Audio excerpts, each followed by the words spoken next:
उत्तर प्रदेश के मुख्यमंत्री योगी आदित्यनाथ अपनी चुनावी सभाओं में गुंडे बदमाशों की जगह जेल या सीधे ऊपर बताते हैं, मगर प्रदेश के बुलंदशहर में एक बदमाश के खिलाफ कार्रवाई कराने को डिप्टी सीएम के पत्र के बाद भी पुलिस कानों में तेल डाल सोई है और गांव इलाके के लोग बदमाश के खौफ से खौफजदा हैं।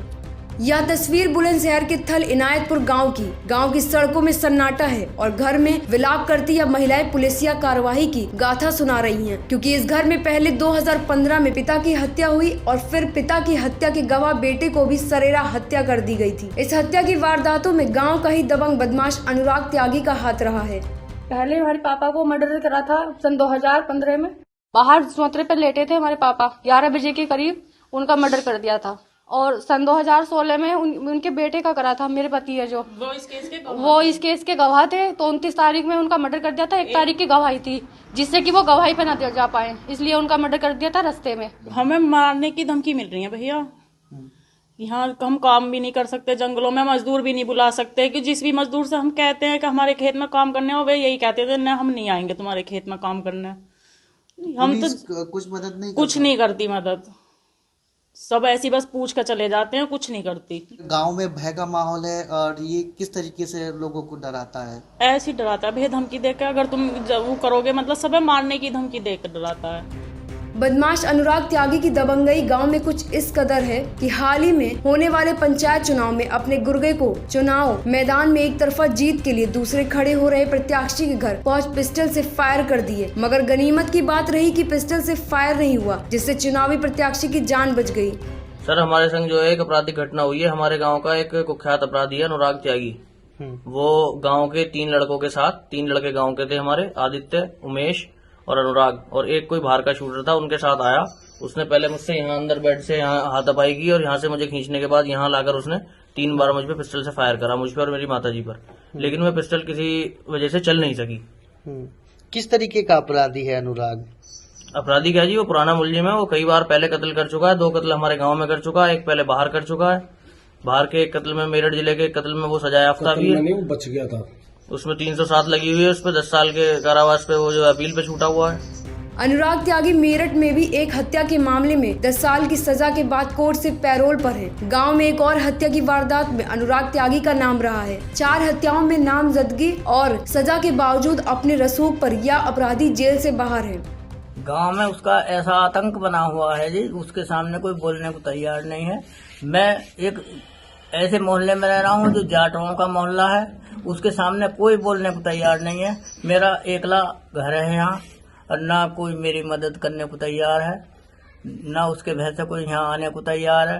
वो एकदम बाहर से आया, मैंने अपने पास में बैठाया, मैंने उससे कही तेरे हमारे बड़े बूढ़ों की बहुत दिन से उठ बैठ है, तो आज उसे भी खत्म कर रहा है। इतनी देर में उन्होंने मेरा लड़का भीतर से खींच लिया और बस बाहर को मैंने मेरे घर वाले दोनों धकेला। इतना वहां मोंडे पहुंचा, दूसरे से बोला मार गोली। उन्होंने पिस्टल चलाई, 3 बार पिस्टल चलाई उन्होंने, बाकी गोली नहीं निकली।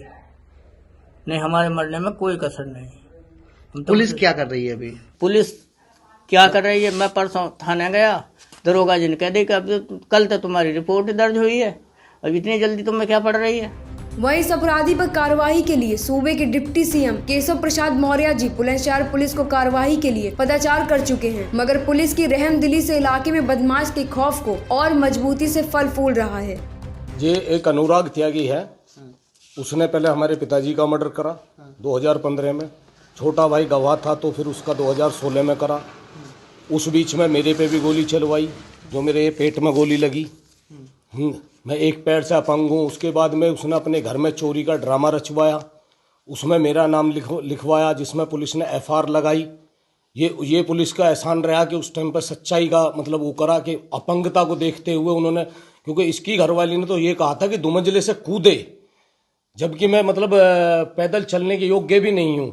आप कहो तो मैं पैंट खुला कर अपनी मतलब जांग दिखा सकता हूँ, मेरी जांग बिल्कुल खत्म है ये। और अब जो है इन्होंने 3-4 दिन पहले एक मोहित नाम का आदमी है, उसके घर में कूद के जो है रात शाम को 9 साढ़े 9 बजे के करीब में हंगामा तारा, उस पर गोली चलाई गई है 2-3 बार, लेकिन वो गोली मिस हुई है। जो भी हुआ है वो उसका नसीब है, समझे। पुलिस आने को तैयार नहीं है, वो सारे में कह रहा है कि शेखर करवा रहा है। मेरे खेत में मजदूर जो जाता है उसको धमका देते हैं कि जाओगे तो मार दिए जाओगे, समझे। इन छोटे छोटे अपने 3 बच्चे मेरे हैं, 3 छोटे भाई के हैं, किस तरीके से गुजर बसर होगी। मुख्यमंत्री जी को मैं खुद स्वयं मिलने गया, जिसके एवज में उप मुख्यमंत्री जी ने ये पत्र मेरे को भेज के आश्वासन, लेकिन अदालत में पैसा भर के संदेह का लाभ ले गए। जो फाइल में एक राशन के कोटे को लेकर शिकायत थी उसे हटा दिया गया। फोरेंसिक रिपोर्ट को जज साहब कह रहे हैं कि पढ़ने में नहीं आ रही। अगर जज साहब के पढ़ने में नहीं आ रही तो फोरेंसिक लैब वालों को बुलाया जाता, या फिर वो जज किस बात के हैं जब उनके पढ़ने में नहीं आ रही तो वो जजमेंट क्यों दे रहे हैं। एक कोतवाल का बयान हुआ लेकिन उसकी जिरह नहीं हुई।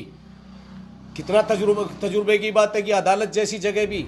फिलहाल गांव में राजनीति से लेकर जमीन जायदाद के दखल में अनुराग त्यागी का रसूख देखने को मिलता है। उसकी दबंगई के आगे गांव में कोई आवाज नहीं उठाता। बताते हैं कि जिसने अनुराग के खिलाफ आवाज उठाई उसकी हत्या कर दी गई। ताजा वारदात के बाद मामले में बुलंदशहर पुलिस अभी कुछ भी कहने से बच रही है। शायद बुलंदशहर पुलिस को भी अभी किसी बड़े कांड का इंतजार है। NTTV भारत के लिए बुलंदशहर से कदीम खान की रिपोर्ट।